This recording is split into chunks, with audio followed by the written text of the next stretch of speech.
I don't really want a brand which comes across as like an overtly sexual brand, which is really common with a lot of lingerie brands, that I think it's just part of they're almost like considered synonymous with each other. And that's something which I kind of wanted to separate. I prefer more like dreamy and like comfort-based products and branding.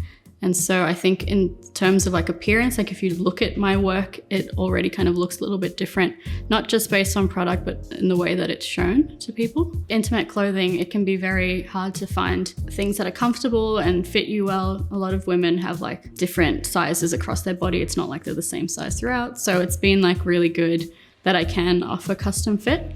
And that's always been something that people are happy with and say that they prefer ordering from me than from like mainstream brands sometimes, because they can get things that fit better. You can't really compare small brands to big companies where they have a completely different scale of production. And also they often rely on like exploiting laborers, so it's not really like equal or fair wages. I started making lingerie for myself and I realized it was something that I found like not too difficult and I enjoyed doing. My mum actually used to be a fashion designer, so she already had a sewing machine and showed me how to use it. But then again, after a while, I was like, there's only so much I can make for myself. And I started making things for friends because I wasn't going to just start selling a product, which I'd only just learned how to make.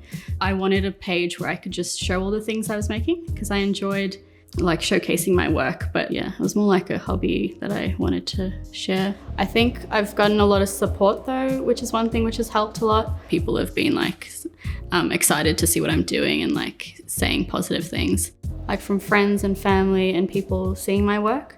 And that's been like probably the best thing for me, because when I first started out, I would only get maybe a couple of orders a month. It was very small scale and I wasn't sure if I was really necessarily doing anything that would be as worthwhile as all the investment I was putting into it. But having that kind of support meant I didn't really doubt what I was doing and I kind of just kept going with my own gut. But one thing I found that I would like to tell other people at least is to make products that they really like, because if you like it and if you can present something in a way that's appealing to other people, it can make them want it, even though they might not have wanted or known that they wanted something like that before.